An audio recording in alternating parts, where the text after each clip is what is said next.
Welcome once again to the Retirement Blueprint Show with Tim Lofton of Axum Planning and Wealth. Every single week we talk to you about retirement planning strategies and solutions. I'm your host, Spike Spangle. Tim Lofton, how you doing, buddy? What's on your mind this week?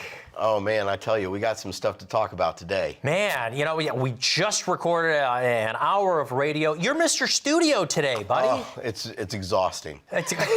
We got to keep up with the news, keep up with what's going on right now. And stay positive. Oh my gosh, that's the thing, and staying positive. Right. Well, one of the things we want to go through today is that we realize that when it comes to retirement planning, you probably have more questions than answers. And Tim today wants to give you the answers. But being a little tongue-in-cheek with it, but I know when we think about retirement planning, how much is going to be enough? When should we get started? Do we need estate planning? When people come to you, they just see a lot of question marks, don't they? Well, they do, and a lot of times, Spike, you know, they're looking at, you know, am I behind? That's a big thing out there. You know, if you think about the number one concern that retirees have, it's running out of money.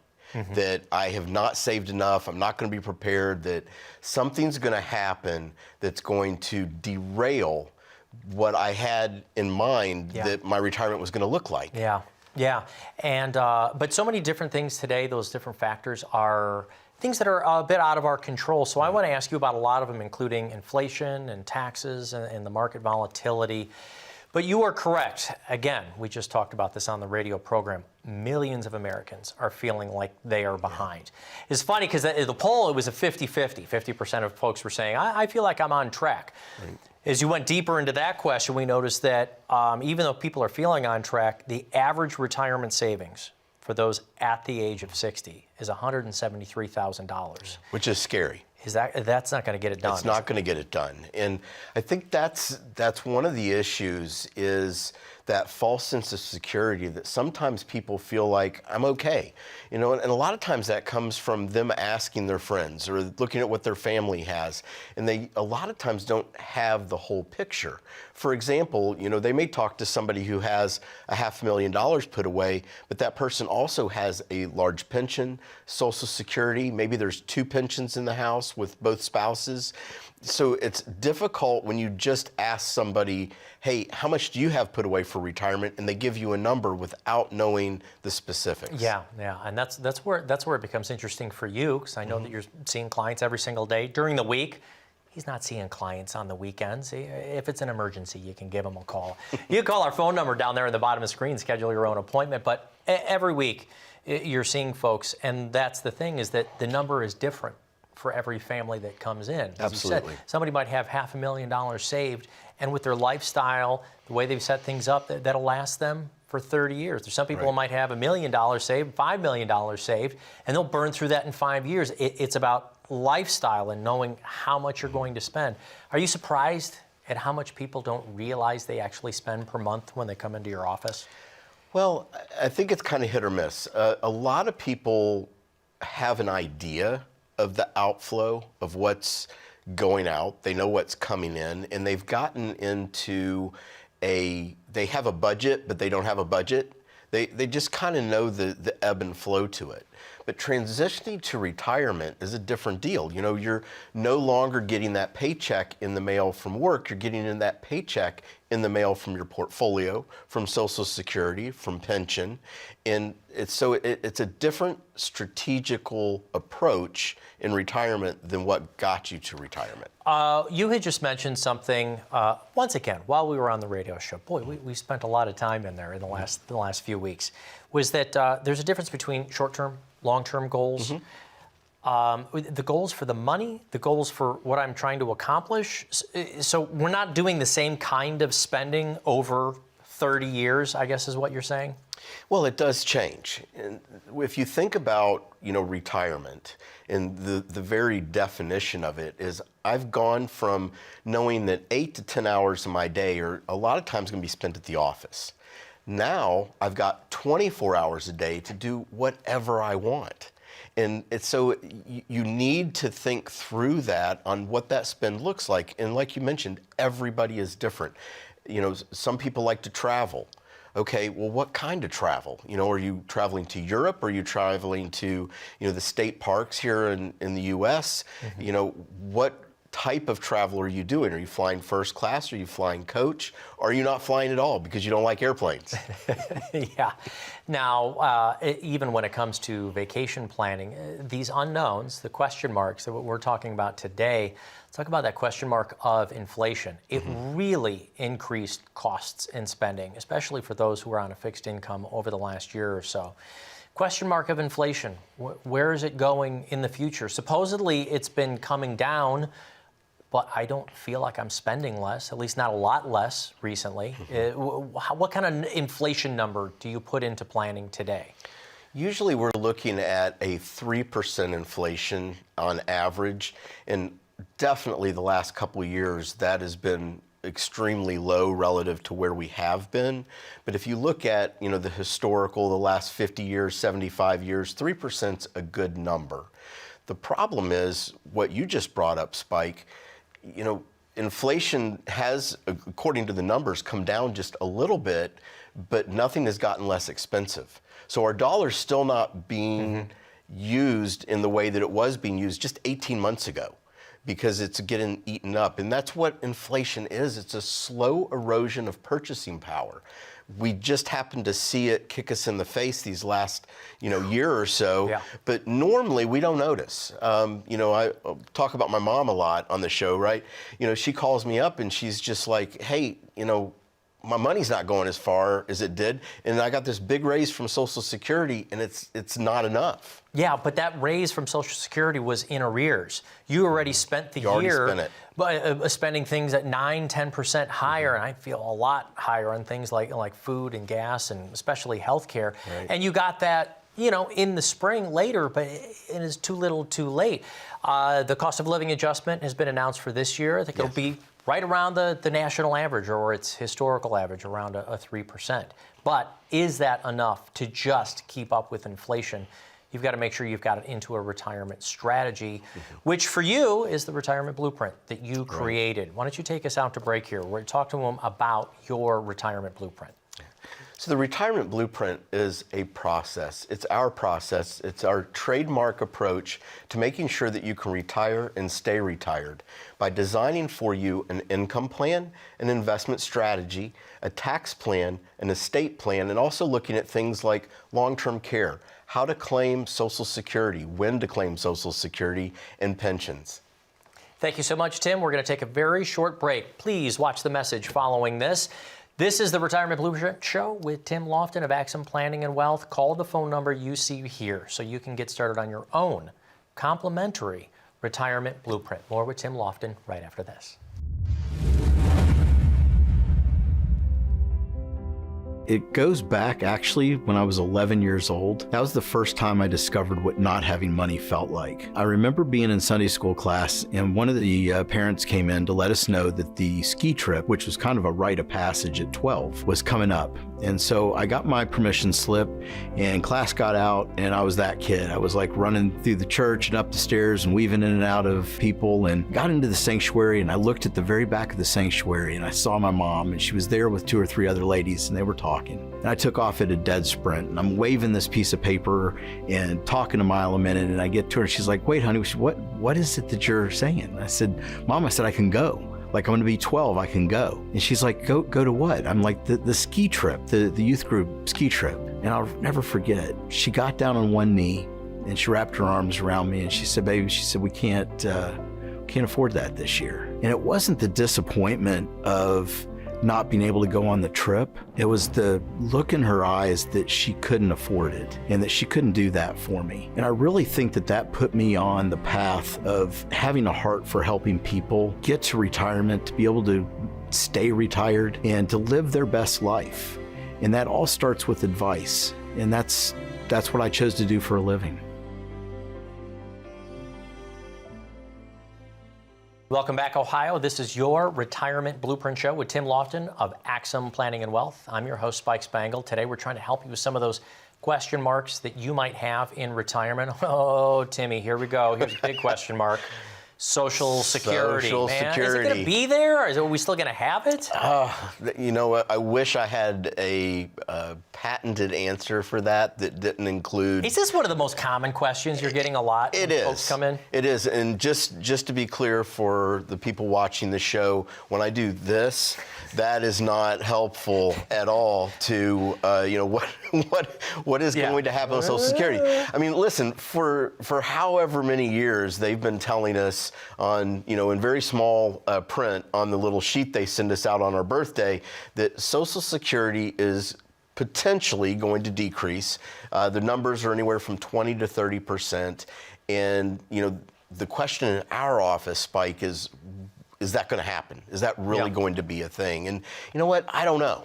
I sometimes think about Washington in a little bit different light than maybe a lot of people. And I think, these people want to get elected. Are they going to be able to get reelected if they are taking money out of, my grandparents' Social Security check? I don't know. Here's what I do know. If there's a chance that your Social Security could go down 20 or 30%, you need to know what that means. How much is that on a monthly basis? And more importantly, do you have a plan to replace it? Yeah. That's really the key here. It's not a matter of if it's going to happen. It's a matter of what are you going to do if it does? And if this is a question that's on your mind, have you gotten an answer for it other than Googling it? This is a time to sit down and make sure you have an answer. You have a solution to your check goes down $700 a month. Where's that $700 going to come from? And no offense to the Social Security Administration and those local workers who help you out, but the answers aren't there. No. Calling them and saying, well, is this going to happen to me, or are they going to grandfather me in? Because if it's their shortfall, it's a shortfall. And we've got a plan for that. And just like anything else we say, proactive instead of reactive. We don't want to wait. At that time, we could be 75, 76, 78, 80 years old. I mean, for people who've already turned on Social Security, I can't imagine what a 20% reduction would feel like. Well, Spike, imagine getting a letter in the mail today. You go to your mailbox, you get this letter from Social Security, and it has your old amount and your new amount on there. And all of a sudden, you're sitting there going, all right, what am I going to do? How am I going to fix this? We have been told for almost 2 decades that it could happen. What are you waiting for? Yeah. Let's sit down and figure out a plan for you. If your Social Security goes down, if your pension goes away, if you end up spending time in a nursing home, these are all things that we know are possible, not probable, but possible. Why not get a solution down on paper with a written plan? Okay, and I also know that one of the things that's happening is some people are saying, all right, I hear what you're saying, Tim. I'm going to turn on my Social Security then as soon as I can. Even though I'm still working, now I can start pocketing some of that money right away. What's the issue here? Well, the big problem is the taxability on Social Security. If you are going to continue to work, you could lose 50 to 85% to taxability on your Social Security if you continue to go to your job every day. So a lot of times when we're looking at Social Security claiming strategy, one of the first questions is, are you going to continue to work? We had a situation, this was just about a week and a half ago, we met with a client, and his idea was, I'm going to go ahead and claim Social Security at 62, and then I'm going to take the Social Security because I don't need it, and I'm going to invest that money for the next, 2, 3, 4, 5 years that I'm working, and the end result is I'm going to have this little nest egg. What he didn't calculate was, what is the tax ramification? What is the loss of benefit doing versus if you let it compound, because that's what our Social Security is doing. If we don't take it, it's going up.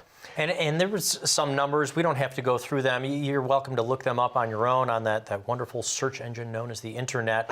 But if you take your Social Security before full retirement age and earn over something like $21,000, which hasn't been adjusted, I think, since 1983, you're giving back $2 for every one that you take in. At full retirement age, you get to keep a little bit more of it. After that, it's okay. But turning it on early, you're almost losing like 2/3 of it if you're Right. still working. And I am assuming if you're still working, you're probably making over $21,000 a year. So is it really worth it? And besides the fact that it grows on its own, if you leave it there, it's nearly 6 to 7% before full retirement age. And after that, it grows nearly 8% every year until 70. And Spike, that's the damage of not having a plan. You know, the person that we met with, the idea of it makes sense, right? I'm going to have this extra money I don't need. I'm going to invest this money. I'm going to save. I'm going to increase my nest egg without looking at the ramifications. And that's what a written plan does for you. We designed the retirement blueprint for situations just like this. We want to make sure that you have a complete written plan that isn't just looking at the investment strategy, but it's also taking in your income needs, both if income increases or if income decreases. Another important piece to this, as we're talking about Social Security, is how does that impact your spouse? If you were to pass away and you claimed early, does that throw things off with the income plan Well, for and how many them? times when people come into your office are they married at exactly the same age? Well, in today's world, we just talked about this. We're just now broaching the 51 percentile on divorce rate in this country, which means that there is a lot of people entering into second marriages. And sometimes there's a fairly decent age gap, 6, 8, 9 years. The client I'm talking about right now, there was 8 years difference between he and his spouse. And so when we get into that claiming early, we have to look at the impact that it could have 10 years, 15 years, 20 years down the road. If we pass away and our spouse is dependent on getting that Social Security at the higher number, turning it on early could be a mistake. Right, and because there are alternatives. You Right. could start taking from your retirement investments, and that's, I say this a lot, the chicken or the egg. Which do you take from first? Social Security and turn on that spigot, or take from the investments, which can be volatile up and down, and you never really know. And that's part of what you're trying to figure out precisely. Exactly. And unfortunately, it's different for every single family. The plan has to be custom because our lives are custom. None of us is like the other. Some of us are similar, but we all have a story and we all have kind of a framework between how our retirement is going to look. And if we don't design a plan for that framework, it may not hold up. All right, Tim, we're going to take a very short message break right here. What you want to do is call the phone number you see right down there on the bottom of the screen, or you can use the QR code with your smartphone. Open up the camera function, point it at the black and white box down there, and click on it. And it'll take you over to a landing site where you can schedule an appointment to come on in and get your own retirement blueprint, or call the phone number as well. That'll go to the secure call center, and we will set up an appointment for you. But all of it is no cost to our television viewers. But you need to reach out to us. More with Tim Lofton and the Retirement Blueprint Show after this message. Do you feel like you're stuck when it comes to retirement, with more questions than answers?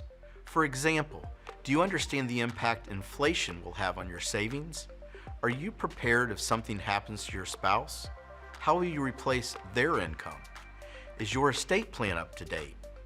Would a nursing home stay potentially wipe out your retirement savings? If any of these questions are on your mind, we would like to invite you to sit down with one of our financial retirement advisors and discover our trademark process, the Retirement Blueprint. Any successful retirement starts with a plan. Let us plan your tomorrow today. Welcome back. You're with Tim Lofton of Axum Planning and Wealth, and we're talking about retirement solutions. I am your host, Spike Spangle, and I need to make sure I get my own retirement blueprint, and that's what I want to do for folks. As we were trying to answer some of the question marks, maybe let's take them through some of the steps of that blueprint. Retirement goals. Are retirement goals about achievements in investments or achievements in lifestyle? What do you mean by goal setting? Well, it's not just goals, it's actually defining those goals. So we're looking for, where do you want to end up? So if you're 5 years out from retirement right now, one of the questions that we're going to ask in the office is, when you retire, that last day of work, how much do you need on a monthly basis to do what you want to do? And the mistake a lot of times, Spike, that we see people making is they'll say phrasing like, I could survive on, we could get by with. That's not what we're looking for here in retirement planning. We want you to thrive in retirement. We want retirement to look exactly the way that you envision it, and that starts with that income plan. I nearly just cracked myself up because, as you said, planning that last day of work, it made me think of like that last day of school at the end of the year. Do people walk out with a box and just throw it up in the air and can't wait to be done and knock over that fern in the front hallway? Never liked this thing. I mean, is that last day? Do we want to celebrate that and plan for that? Because that's the beginning now of the rest of our journey. Yes, and it is not a new chapter, it is a new book. You are actually starting a new page day one. And this is completely different because listen, we've moved from that accumulation of, we're saving on a monthly basis in our 401ks and 403bs. We are going to work every day. Everything is kind of scheduled out. And when you transition to retirement, I don't have that anymore. I have whatever's coming in from Social Security and my pension. I'm responsible for the rest, and I'm responsible for all the decisions that I'm making through that retirement time period. Right. So when we're throwing that box up in the air and enjoying the fact that it's our last day. And do they still give out watches? Do you still get a free what? watch or a plaque? The gold-plated Timex, I've never understood that. Why do you get a watch? When I no longer need a watch. When I no longer have to be on time for anything. I never got that one. But no, I don't think they really do that anymore, in part because we moved around to so many jobs, that pension isn't there. That's true. You don't see those the 30-year, where I work at the same place is just not, that's not what's in practice today in the U.S. So what needs to be in place, in your opinion, for that celebration day? Is it the budget and the spend plan? Are we immediately rolling over the 401ks? What exactly are we doing that first week of retirement? Do we want the plan implemented before that, or is this the time to set it up? No, if we're 5 years out, we want to look at the plan right now, today. If you're any closer than that, it is, pick up that phone and make an appointment, because this period of time is our time to figure out if something is not exactly right. If we need to make some tweaks, maybe it's you're taking too much risk. Maybe you're not taking enough risk. Maybe you're not taking risk with the right investments in the right accounts.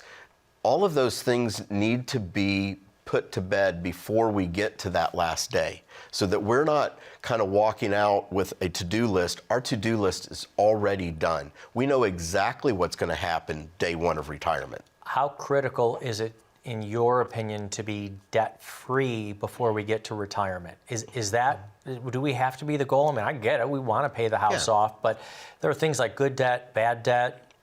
Is that the mission, to be debt-free? I think because of the age of people that we work with, being raised by either Depression era or World War II generation, the idea of no debt is kind of ingrained in their DNA. I don't have a problem. Listen, I've never sat down across the table from somebody that had their house paid off that didn't feel good about having their house paid off. The question is, should we pay the house off? If we're borrowing that money at 2.9, 3.2%, what am I paying that off with? That really is the question. Where is that coming from? Am I taking it from the savings or the emergency or the investment? Or the retirement? To call myself debt-free when we could be gaining other returns and, like you said, a lower interest rate. Now, the credit cards, bad debt. We didn't even think about car loans. I mean, cars have become so incredibly expensive. They have. And in a 30-year retirement, we might want to upgrade every 5, 7, 10 years or so. Leasing and so forth, is that risky debt to have in retirement? I don't think so, as long as you've accounted for it in your plan. If you're the type of person that says, you know what, every 2 years I want to get a new car, that's fine. There's nothing wrong with that. We're not here to judge whether or not we like your financial decisions. We're here to make sure that they can happen without you running out of money in retirement. So it comes down to, if you know how your spending is going to go, all we need to do from our side is to be able to put a plan together that supports that. Okay. Now, for those who might feel like they're a little bit behind, we've addressed this a couple of times, different programs. How many times do you actually see people fully doing their catch-up contributions? I mean, in a 401k, you're up to close to, is it $30,000 you can do? Some people still, even in their 50s, are only doing up to the match. Right. There's a lot you can pile away in those last few years if you feel like you're behind, right? There really is. You know, one of the things that at least the government has done for us that we like is they've said, hey, people in America are behind. Let's give them an opportunity. Now, it's maybe self-serving, so they're not putting as much pressure on the country and the Social Security and those things. But it's a really great opportunity that we shouldn't overlook and miss out on. We're allowed to put larger amounts of money, called a catch-up provision, which is aptly named, in IRAs, Roths, 401ks. If you're not familiar with that, give us a call. We'd be happy to share what you can do, but more importantly, do you need to do that? Is that the best place to put it? And how does that factor into the rest of your plan? Well, we don't have a lot of time for it, but that's what I was going to ask. If you are able to be at the max out right now and you're just putting into your savings or your slush fund or so forth, there are other things. Do you have a preference on what we build wealth with on the outside while we're working? I do, and that, again, it comes back to the plan. In an ideal world, I would love to have 1/3 of my money in tax-deferred retirement plans, 1/3 of my money in taxable. In other words, if I take the money out, there's just a tax implication maybe of capital gains. And then that last third, I would love that to be tax-free, Spike. Okay, all right. And are you able to help with folks' 401ks while they're working? I remembered that there used to be a line in the sand where folks weren't able to help inside the 401k plan. I just don't know that people are getting the right kinds of advice inside there. Do you mind helping while they're still working? No, we have a wealth management team that focuses on all things investment, and that's really where they can come alongside, take a look at what we're doing for a client, as well as things outside of our area that we're not necessarily overseeing, to make sure that it all works together. All right. Tim, thank you so much. Another great program with you. We will continue to be doing retirement planning strategies and solutions, but most importantly, offering that retirement blueprint, right? Everybody who calls in here to your radio program, they're able to get started on their own complimentary retirement blueprint, right? Correct. All right. Tim, thank you so very much. Folks out there, thank you for watching the program here. What we want to do for you is your own retirement blueprint. What that is your investment strategy, your tax strategy, estate planning strategy. How and when do you take your health care? What is going to be limited inside your Medicare? Should you be doing long-term care on the outside as well? All of this put together creates all of those question marks. And what Tim can do for you is put that together in a no-cost retirement blueprint, a strategy for you. Thank you so much for watching. Call the phone number down here. We'll be back next week.